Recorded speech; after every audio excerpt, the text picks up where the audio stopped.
When I started doing hair transplant surgery 28 years ago, we used to say hair transplant surgery is 80% art and only 20% surgery.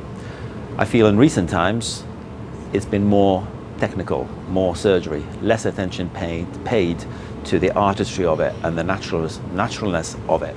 And my talk in this Congress is about emphasizing that point. How do you create the look of more with less? For us hair transplant surgeons, the general idea is to create a look that the patient can get with the limited resources we have, making sure, number one, it looks natural, and number two, trying to make the best we can with the number of hairs. So what I'm shedding light on, if you like, is how do you put the grafts right next to each other in a manner that looks random, that looks consistent, yet does not look regimented. Therefore, you cannot tell that you've had a hair transplant.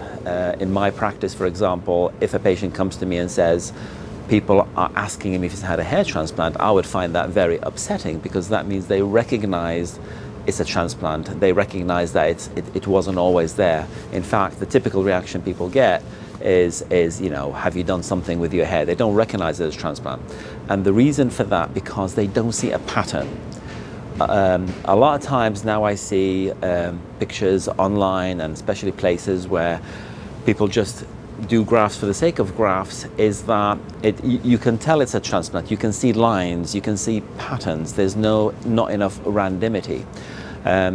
What I'm talking about is, and what I was always taught when I first started doing this 28 years ago, is you need to interdigitate the grafts. You need to create triangles when you're talking about the relationship of grafts to one another, rather than squares.